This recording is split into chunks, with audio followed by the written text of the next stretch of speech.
ओम शांति। सुंदर रहस्य बाबा ने थोड़े थोड़े में सरल शब्दों में बता दिया। इसलिए आते ही पवित्र बनो आदेश दे दिया। इसको इंग्लिश में कहते थे ऑर्डिनेंस दे दिया, आदेश दे दिया, पवित्र बनो। और याद दिला दिया तुम देव कुल की पवित्र आत्माएं हो। ये किसी ने याद नहीं दिलाया था या बताया था किसी ने? शास्त्रों में, वेदों में, दर्शनों में। हम किसी की बुराई नहीं करते, पर भक्ति करो, देवों का पूजन करो, उन्हें नमन करो, उनका गायन करो, मंदिर बनाओ। लेकिन तुम ही देवकुल में थे। और कितने जन्म थे? लंबा काल, आधा कल्प। तो क्या होगा हमारे अंदर? क्या होगा? सारे देवताई संस्कार, जिसको एक शब्द में कहते हैं देवत्व, वो सब हमारे अंदर है। इसलिए भगवान की आवाज सुनते ही आप सब भी भाग आए ना। रोकना तो बहुतों ने चाहा, माताओं को तो बहुत रोका, पर रुके? मैं देखता हूं, बहुतों को देखता हूं, माताएं छोटी छोटी आयु की, ऐसी भागी। कुछ नहीं चाहिए दुनिया का, पवित्र बनना है। कहां तक बांधेंगे? हाँ, कुमारों को भी रोका जाता है। तो ये कुमार हैं तो कुमारों का फेवर ले रहे हैं। कन्याओं को भी रोका जाता है, भाइयों को भी कहीं कहीं, भाई कहेंगे हमें छोड़ ही दिया, कहीं कहीं रोका जाता है। लेकिन क्योंकि देव संस्कार हैं और भगवान से मिलन है, तो उन्हें कोई रोक ही नहीं सका।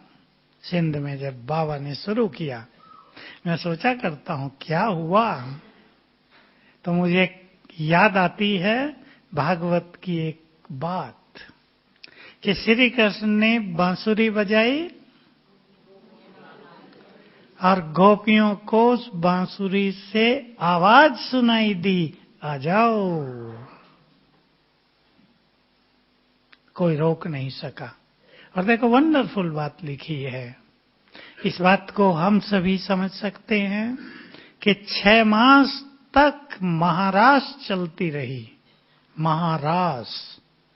और गोपियों के घर वालों को पता ही नहीं कि गोपी यहां नहीं है। ईश्वरीय लीला, सब बंधन कटते गए। तो मैं भी सोचा करता था जब मैं यहां आया कि भगवान जब पहली बार धरा पर अवतरित हुए, आए उधर, देखा यहां संसार में कोई भी मुझे पहचानता नहीं है, मैं क्या करूंगा यहां? सोचा होगा ना। तो क्या किया? बांसुरी बजा दी, आह्वान कर दिया, देव कुल की पवित्र आत्माओं आ जाओ, मैं आ गया हूं। और भागदौड़ हो गई, कोई रोक ही नहीं पाया। जो छोटे बच्चे रूप में भी देवी देवता कुल की आत्माएं थी, वो भी निकल आए। तो ये सुंदर प्रभु खेल चल रहा है। अब सबको पवित्र बनना ही होगा। जो लंबा काल पवित्र रहते हैं, अब ये सब बातें सुन के आप ज्यादा सोचना नहीं, करना है। ये नहीं सोचना हमारी पवित्रता तो कम है, ये कैसे होगा। करना है, उसकी विधि बाबा बताते हैं। तो कुछ आत्माओं को समय पवित्र बनाएगा, कुछ आत्माओं को परिस्थितियां पवित्र बनाएंगी। लेकिन वो आत्माएं जो ज्ञान योग के बल से पवित्र बन जाएंगी, अति सुख पाएंगी, परमात्म सुख। मुझे याद आई बाबा की ये बात सुनकर मुरली में, जब 76 की बात थी कि विनाश हो जाएगा, और बहुतों ने ये सोचा हुआ था 76 76 कि 76 तक पवित्र रह लेते हैं, क्या दिक्कत है, विनाश नहीं हुआ। तो बाबा से पूछा, उत्तर था बहुत सुंदर, भगवान का उत्तर। पवित्र, कि पवित्रता के लिए तुम्हें कोई समय थोड़ा ही बांधना है। पवित्रता तुम्हारे मूल संस्कार हैं, उनको जगाना है। वो ये नहीं कि 2 साल तक रहना है, 5 साल तक रहना है। वो तो तुम्हारी मूल निधि है, तुम्हारा खजाना है, उसे तुम्हें जगाना है। तब बहुतों में जागृति आ गई फिर से। तो हम सभी पहली बात याद करें बाबा की, आत्मा की प्योरिटी की, पर्सनैलिटी। समझ गए ना पर्सनैलिटी का अर्थ? व्यक्तित्व, चमक, रूहानियत, तेज चेहरे का। बाबा ने कहा ना, भिन्न भिन्न तरह की पर्सनैलिटी होती है। किसी की दैहिक सुंदरता भी उसकी पर्सनैलिटी है, किसी का पद पोजीशन उसकी पर्सनैलिटी है, किसी की धन संपदा के कारण उसके चेहरे पे रौनक रहती है, पर्सनैलिटी है। जिसका परिवार बहुत अच्छा होता है, योग्य होता है, उसके चेहरे पे भी रौनक रहती है, वो उसकी पर्सनैलिटी है। तो हम अनादि रूप से आत्माएं, जो मैं कह रहा हूं आपको उसकी प्रैक्टिस करेंगे सभी। अपने को देखेंगे परम धाम में बैठी हुई आत्मा, और मेरी चमक अन्य आत्माओं से बहुत ज्यादा है। अपना तेज देखेंगे फैल रहा है। आप परम धाम का, ब्रह्मलोक का चित्र बनाओ बुद्धि में। कल सवेरे करना और अभी कर लेना। परम धाम लाल सुनहरा प्रकाश है, उसमें सबसे ऊपर शिव बाबा चमकते हैं, चमकते हैं ना। और मैं ऐसे उसकी तुलना करूंगा जैसे आकाश में सूरज चमकता है, उसका प्रकाश सारे संसार में फैलता है ना। ऐसे ही परम धाम में ज्ञान सूर्य चमकते हैं, उनका तेज दूर दूर तक फैलता है। उसके साथ मैं आत्मा, मेरा तेज भी दूर दूर तक फैला हुआ है। आत्मा के चारों ओर भी प्रकाश रहता है, किरणें फैलती हैं। इसको शास्त्रों में कारण शरीर कहा गया। 3 शरीर गिनाए हैं, कारण शरीर, फरिश्ता सूक्ष्म शरीर और स्थूल शरीर। आत्मा के चारों ओर आभा मंडल, हम सब के चारों ओर है। वो हमारी पर्सनैलिटी है, वो हमारा व्यक्तित्व है। यहां भी जब आत्मा का अभ्यास करो, सभी ऐसे ही करना। मैं आत्मा भ्रकुटी की कुटिया में या मस्तक सिंहासन पर, और मेरा तेज, मुझसे निकली हुई रंग बिरंगी किरणें दूर दूर तक फैल रही हैं। एक चित्र बना लेना कि आप अंधेरे में हैं इधर, और उधर लोग आपको देख रहे हैं। तो क्या दिखाई दे रहा है? चमक रही है मणि, तेज फैल रहा है। ऐसा अपनी बुद्धि में चित्र बनाना। क्लियर है? यह हमारी आत्मा की पर्सनैलिटी। और आत्मा ही शरीर का संचालन करती है। शरीर को चलाने वाली कौन? आत्मा और उसके वाइब्रेशंस। आत्मा में मन है, संस्कार हैं, प्योरिटी है, शांति है, शक्तियां हैं। ये सब मिलकर उसके जो वाइब्रेशंस बनते हैं, उससे शरीर चलता है और बनता है। मैं एक गुह्य सी बात आपको कह देता हूं, किसी के काम आ जाएगी। विदेशी लोग मेरे से एक प्रश्न किया करते थे, वो प्रश्न अति गुह्य है। फोन बंद कर लो भाई, जिसकी बांसुरी बज रही है। तो बांसुरी की बात आई तो इनकी बांसुरी बजी।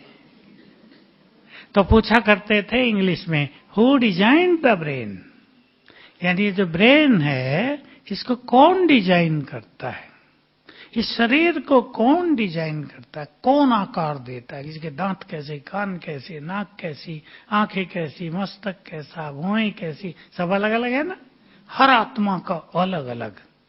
तो मैं अपने ढंग से उत्तर देता था। इस बार मुझे एक बड़े आयुर्वेदिक डॉक्टर मिले, बीके हैं वो। मैंने उनसे पूछा, अगर आपसे कोई पूछे कि शरीर का निर्माण कौन करता है, केवल माँ बाप नहीं, उसने भी उत्तर दिया, आयुर्वेद में इसका वर्णन है, आत्मा ही शरीर का निर्माण करती है गर्भ में। तो मुझे बड़ी संतुष्टि हुई कि मैं जो कहता था, मैं तो ऐसे ही कहता था जो बाबा ने बताया, और जो थोड़े बहुत अनुभव होते हैं, जो ज्ञान मिला है। तो आत्मा के वाइब्रेशन से शरीर को बनाते हैं गर्भ में, और पूरा जीवन आत्मा ही देह का संचालन करती है। आत्मा सुखी, देह की चमक अलग। सबने देखा है, आपके घर में फंक्शन हो रहा हो, शादी हो रही हो, सबके चेहरे कैसे होते हैं? कौन चमकाता है? अंदर की खुशी है ना। बच्चे का बर्थडे मनाया जा रहा हो, अंदर की खुशी चेहरों को चमका देती है।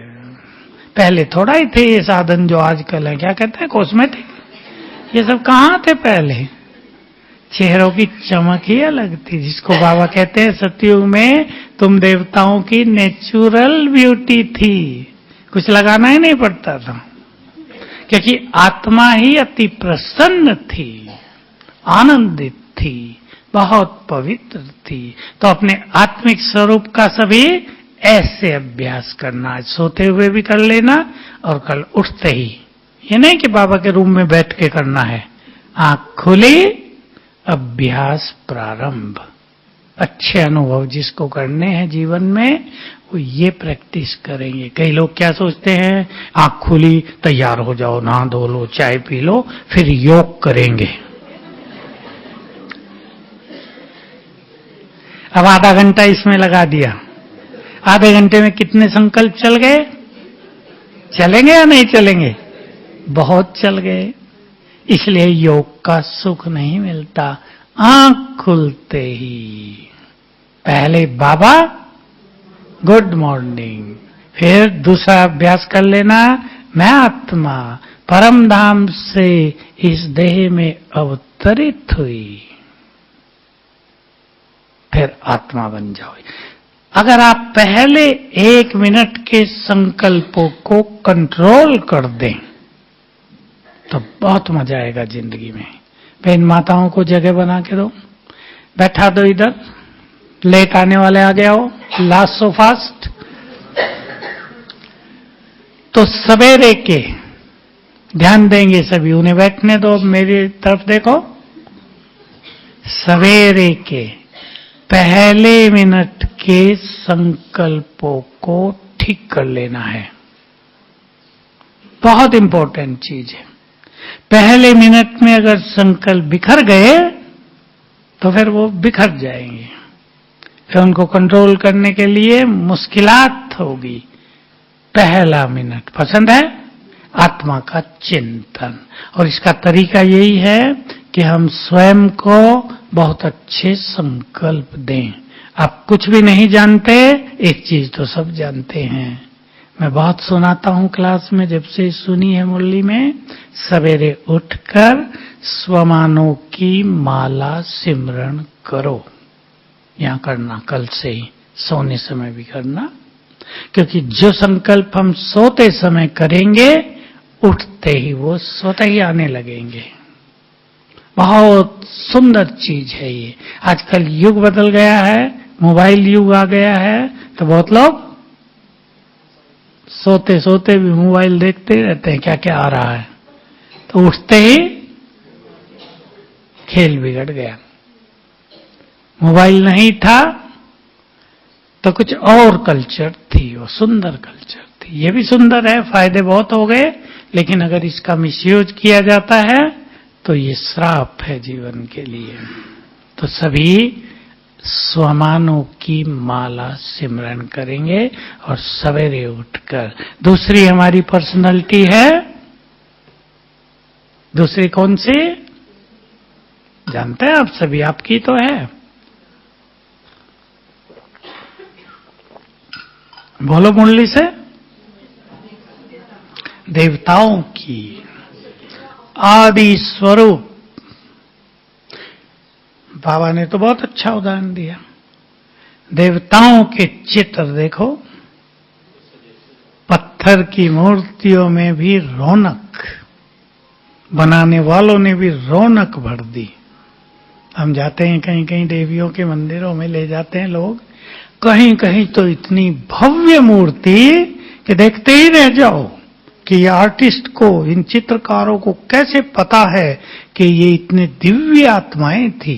सुंदरता ही नहीं, केवल दिव्यता, प्योरिटी का तेज। तो हमारी दूसरी पर्सनालिटी हो गई देव स्वरूप की। और क्या कहा? जितना विधि पूर्वक पूजन और गायन तुम सबका होता है, किसी धर्मात्मा का या औरों का नहीं होता। पवित्रता के कारण कि ब्राह्मणों के अलावा कोई छू भी नहीं सकता मूर्ति को। पवित्रता की पर्सनालिटी। तो अपनी प्योरिटी को बढ़ाने के लिए सभी ये अभ्यास किया करें, रोज कम से कम 2 बार। मैं बहुत ज्यादा संख्या नहीं देता हूं, करना वही चाहिए जो प्रैक्टिकल हो सके, देना भी वही चाहिए। 2 बार कम से कम अपने को सभी टाइम देंगे, अपना अच्छा चिंतन करेंगे, अपने स्वरूपों को देखेंगे। हम पवित्र देवता थे। अपना देव स्वरूप सामने ले आओ, अभी लाओ। देव स्वरूप सामने सजे सजाए, सिर पर प्रकाश का ताज, प्योरिटी की चमक चेहरों पर। ये मेरा स्वरूप है। ऐसे थे हम 2500 साल। वो सब हमारे अंदर ही है, दब गया है केवल। तो उसको सामने लाएंगे, वही बन जाएंगे। जो हम अपने को मानेंगे वही बन जाएंगे। कोई माने हम थोड़ा ही देवता थे तो नहीं बनेंगे। माने हम देवता थे और ऐसे थे। पवित्रता का ताज देखो सिर पर, चारों ओर भी आभा मंडल रहता है देवताओं के पवित्रता का। ये मैं हूं। तीसरी पर्सनालिटी इष्ट देव देवियों की। देवता अलग, शक्तियां अलग, उसको भी याद किया करें। वो भी तो प्योरिटी के कारण ही है ना। पूजा किस आधार पे होती है? 2 बातें हैं, एक पवित्रता,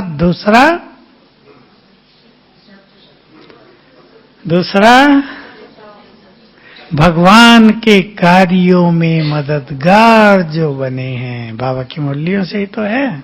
पूजा उनकी होती है जो पवित्र बने और जिन्होंने भगवान के कार्यों को सफल किया। हनुमान का क्यों गायन है? रामायण में बहुत गायन है ना। सारे राम के कार्य संवारे।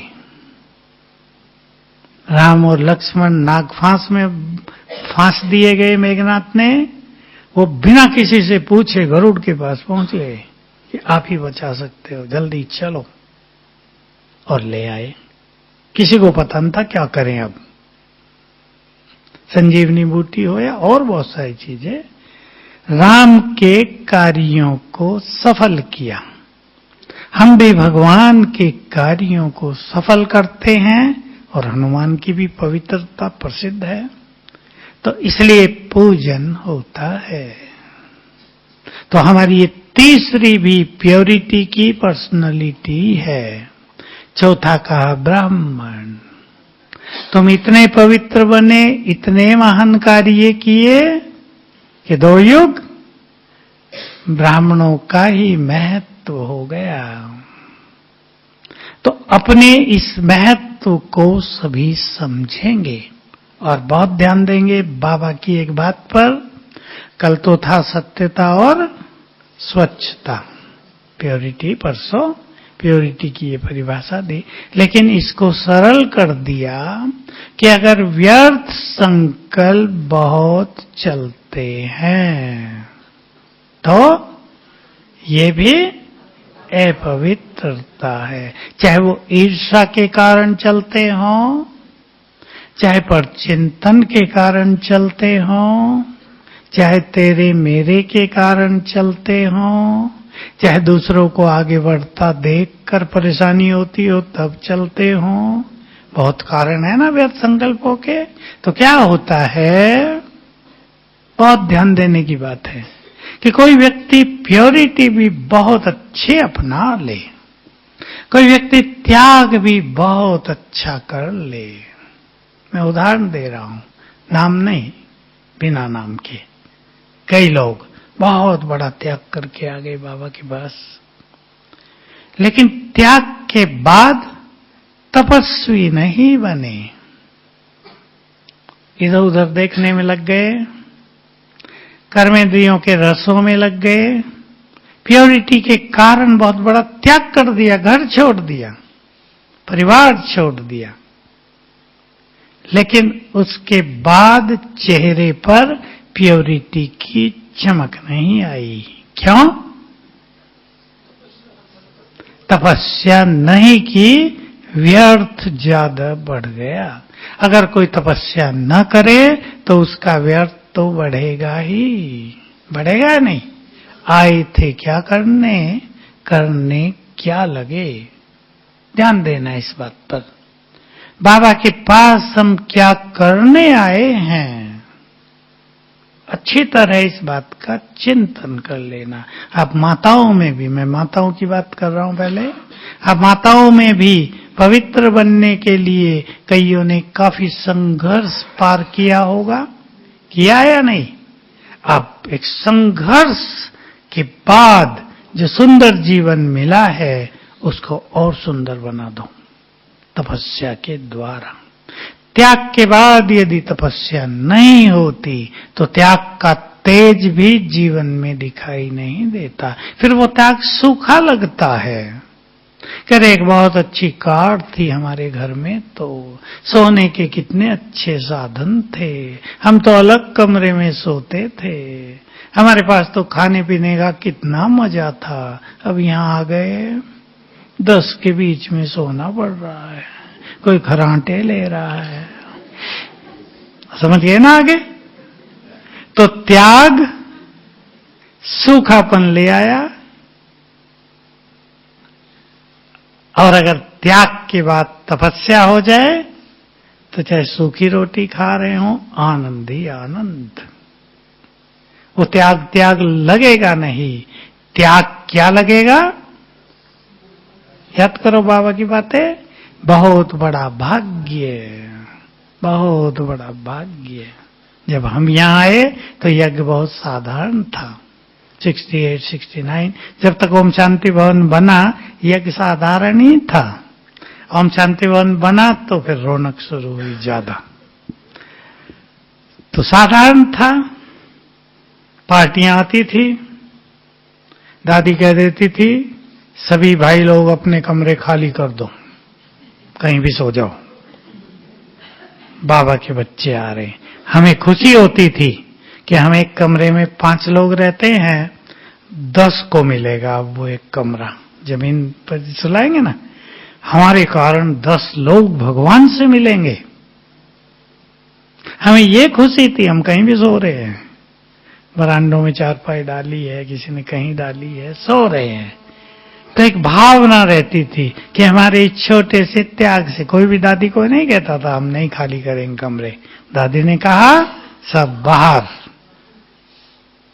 खुशी कि हमारे कारण इतने लोग भगवान से मिलेंगे, उन्हें सुख मिलेगा, उनकी जन्म जन्म की प्यास बुझेगी, तो आनंद आता था। और फिर हम बाहर वो अंदर, ऐसा हो जाता था ना, हमारा सामान भी यूज कर रहे हैं हमें होता था बहुत अच्छा, देते भी तो यही हैं, हम कहां से कमा के लाए, कर लो वही। सोच है ना, सोच बदल दो, संसार बदल जाएगा। और कोई सोचे क्या आ गए यहां, सोने की भी जगह नहीं है, बार बार दादी कहती है कमरे खाली करो, इससे तो घर ही अच्छे थे, तो बाहर भी सोएंगे और दुखी भी रहेंगे।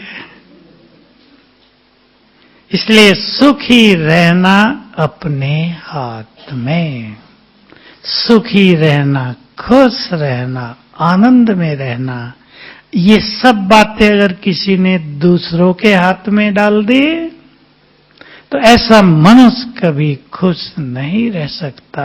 हमारी खुशी हमारे अंदर से उपजे। हर चीज में, हर परिस्थिति में हम सुखी रहने का मार्ग ढूंढ लें तो ध्यान देंगे पवित्रता की शक्ति तब ही बढ़ेगी जब व्यर्थ संकल्पों से मुक्त होंगे। अब व्यर्थ का तो संसार है, एक एक का व्यर्थ अगर रोज गिनती कर लिया जाए बहुत है, और अगर उसको समाप्त कर दिया जाए तो आत्मा में रौनक आ जाती है। आपके चेहरे से ही आपके परिवार वालों की सेवा होगी। इसलिए सभी माताएं विशेष रूप से अपने घर घर को मंदिर बनाएंगे और अपने को क्या बनाएंगे? इष्ट देवी। भाई लोग क्या बनाएंगे? इस देव बनकर, महान आत्माएं बनकर अपने अपने घर को स्वर्ग जैसा बनाएंगे। ये हमारे हाथ में है। देखो आप इतिहास में पहले जाओ, किसी एक शहर में एक महान व्यक्ति है, उसके नाम से उस शहर का भी नाम है। होता था या नहीं? भक्ति काल में, भारत का जो भक्ति काल दिखाया, 3, 4, 5 कवि हुए, कबीरदास, सूरदास, तुलसीदास, मीराबाई। मुसलमानों के वही कवि थे, रहीम साहब, वो हिंदू थे मुस्लिम पर थे श्री कृष्ण के भगत। थोड़े थोड़े लोगों ने भारत में भक्ति किए, गंगा बहा दी। गिनती के ही लोग तो थे वो। और हम सभी कभी ये न सोचें मैं तो परिवार में अकेली चलती हूं, बाकी तो ऐसे हैं वैसे हैं। अकेले, बोलो क्या उत्तर देंगे? अकेली इष्ट देवी की मूर्ति मंदिर में, या 10-20 कितने आते हैं भक्त, वाइब्रेशंस कितने अच्छे हो जाते हैं।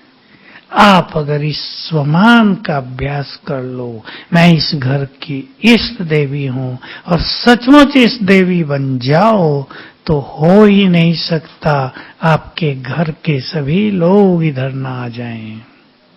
कोई नॉन वेज खाए, कोई ड्रिंक करे, हो ही नहीं सकता। जैसे मंदिर में नहीं कर सकते ना, आपका घर भी मंदिर बन जाएगा। भाई लोग भी, हमारे वाइब्रेशंस चारों ओर फैलते हैं। ये बात सभी को याद रखनी है। जैसी हमारी स्मृति होगी वैसे ही वाइब्रेशंस चारों ओर फैलेंगे। आपको कुछ नहीं करना है। आप सोचो कैसे फैलाएं? आपको केवल श्रेष्ठ स्मृति में रहना है। वाइब्रेशंस आप पे ही घर में भर जाएंगे। इसलिए मैं माताओं को बहुत सिखाया, और बहुत माताएं करने लगी हैं। भोजन बनाते 2 काम करने हैं। भाई लोगों में कौन कौन बनाते हैं भोजन? अच्छा, बहुत है ये तो, ठीक है, आप सब भी करेंगे। एक तो भोजन बनाने को एंजॉय करना, अपनी मेंटालिटी को चेंज कर देना। ये नहीं ऑफिस से 6 बजे आए, थक गए, अब भोजन बनाना पड़ेगा, छोड़ देते हैं, ऐसे ही सो जाते हैं। ये नहीं। भोजन अपने लिए ही नहीं बनाएंगे, क्या संकल्प करेंगे? भगवान भी भूखा रह जाएगा, उसे तो खिलाना है ना। बाबा ने एक दिन हंसी में एक मैसेज दिया था शांतिवन में, तुम सब मुझे खिलाते हो फिर भी मैं मोटा नहीं होता। बहुत हंसे सब। बाबा भी कभी कभी मजाक सी कर लेते हैं ना अपने बच्चों से।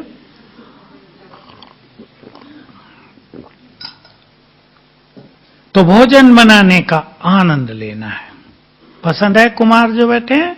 भोजन बनाने को एंजॉय करो, थकान मिट जाएगी आपकी। अच्छे गीत बजा लो, बाबा का आह्वान कर लो, आ जाओ, आप भी साथ में मदद करो, फिर मैं परम पवित्र आत्मा हूं, ये याद करते हुए भोजन बनाएंगे। बहुत बहुत सुंदर अनुभव होंगे, क्योंकि भोजन भोग, हमारा भोग भगवान को तभी स्वीकार्य है जब वो संपूर्ण पवित्र हो, केवल शाकाहारी नहीं, जब उसमें पवित्र वाइब्रेशंस भरें। बाबा ने तो कह दिया मुरली में, हालांकि हम तो भोग लगाते ही हैं, रोज भी लगता है, लेकिन बाबा ने रहस्य बता दिया था, तुम्हारा भोग मैं तब स्वीकार करूंगा जब तुम संपूर्ण पावन बन जाओगे। लेकिन जब तक बने तब तक हम भोजन में पवित्र वाइब्रेशंस भरेंगे। मैं परम पवित्र आत्मा हूं, ये बहुत याद करते हुए भोजन बनाओ। देखो कितने फायदे होंगे, सोच लो अच्छी तरह। आप स्मृति में हैं, मैं परम पवित्र आत्मा हूं, आपकी पवित्रता बढ़ रही है। इस स्मृति से आपके घर में पवित्र वाइब्रेशंस फैल रहे हैं। इस स्मृति से आपके हाथों से पवित्र वाइब्रेशंस निकल रहे हैं। आप भोजन बना रहे हैं, सब्जी को टच करेंगे, काटेंगे, आटा बनाएंगे, उन सब में पवित्र वाइब्रेशंस जा रहे हैं। ये स्मृतियां छोटी चीज नहीं है, और सबसे बड़ी चीज है, ध्यान से सुन लें जो पढ़े लिखे हैं अच्छी तरह से, आपने सोचा मैं आत्मा परम पवित्र हूं, तो पवित्र वाइब्रेशंस पूरे देह में भी फैल गए, ये कर्मेंद्रियों को पावन करेंगे। इसलिए इन स्वमानों से, इन स्मृतियों से बहुत बड़े बड़े लाभ हैं। सहज पुरुषार्थ जिसको करना है, पुरुषार्थ की सारी जटिलताएं और कठिनाइयों को सरल करना है, वो एक ही चीज ले ले, स्मृतियों का अभ्यास करना। जो स्मृतियां बाबा ने हमें दिलाई हैं उनको याद करना। कुछ भी ले लें आप, रोज के लिए 1, 2, 3 ले लें, 1 ले लें, ज्यादा ले लें, स्मृतियां दिलाई ना, यही सब सोमान हमारी स्मृतियां ही तो हैं। ज्यादा कुछ सोचने की जरूरत नहीं, कहां से कौन सी स्मृतियां क्या दिलाई, लेकिन कुछ स्मृतियां हमें अब और पक्की करनी है। उनमें से एक स्मृति जो भूली हुई है ब्राह्मणों को, और बाबा सुनाते रहते हैं, लेकिन उस पर किसी का ध्यान जाता नहीं है, जो ब्रह्मा बाबा की बहुत जबरदस्त प्रैक्टिस थी। बच्चे, इन आंखों से जो कुछ देखते हो वो सब खत्म होगा, और मुझात्मा को सब कुछ छोड़कर घर वापिस चलना है। आज बाबा के शब्द बहुत अच्छे थे, मुझे बहुत भागे। जो बच्चे मुझे बहुत मदद करते हैं, जब मैं परम धाम जाऊंगा उन्हें भी साथ में परम धाम ले जाऊंगा। सुने आज ये सब, उन्हें भी फिर स्वर्ग में, वो बात की बात, तो मुक्ति का वरदान मिल जाएगा। तो बहुत बड़ा भाग्य है भगवान को मदद करना। कर रहे हैं आप सभी जो सेवा में आए हैं, वो भी यही कार्य कर रहे हैं। जो और कार्यों में आए हैं, प्रोग्राम्स में आए हैं, आप सब बाबा के कार्यों को सफल करने में लगे हुए हैं। सबसे अधिक सहयोगी वही आत्माएं हैं जो, बोलो, जो पवित्र हैं और योगी हैं। साकार मुरली के ही बाबा के महावाक्य हैं ये। जो बच्चे रोज 8 घंटा मुझे याद करते हैं, वो मेरे सबसे ज्यादा मददगार हैं, क्योंकि उनके द्वारा इस संसार में सुख, शांति और शक्तियों की किरणें फैल रही हैं। सूक्ष्म प्योरिटी, सूक्ष्म सेवा, हमारी योग की स्थिति सूक्ष्म सेवा। इसी सिद्धांत को ध्यान में रखते हुए आप अपने घर में भी अच्छी स्मृतियों का अभ्यास करना। बोलो, पसंद है? भाइयों से पूछता हूं, पसंद है? आपकी अनेक बातें ठीक हो जाएंगी। उसी मुरली में ये भी था कि जो पुरुषार्थ की और बहुत सारी मेहनत तुम करते हो वो सब इससे समाप्त हो जाएंगी। सारी धारणाएं स्वतः ही जीवन में आ जाएंगी।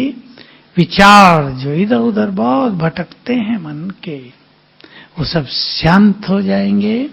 और मैं अब एक बात पर आपका और ध्यान दिलवाना चाहता हूं। जब तक आप इस पावन भूमि पर हैं, सर्वश्रेष्ठ भूमि है ये। आने वाले दिनों में जल्दी ही ये स्थान जहां हम बैठे हैं किस रूप में प्रख्यात हो जाएगा? महान तीर्थ।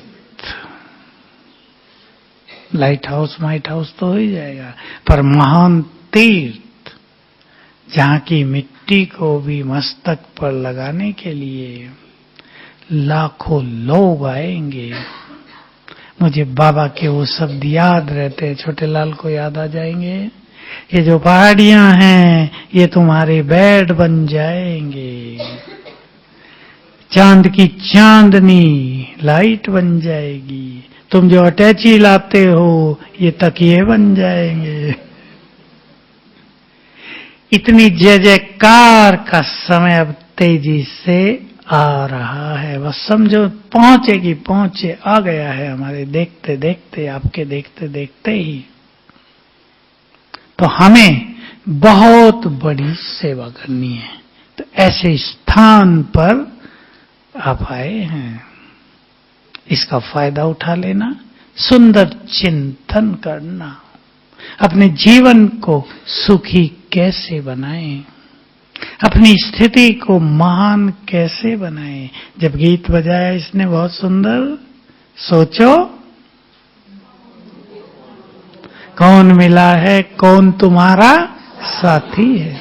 छोटी बात नहीं है।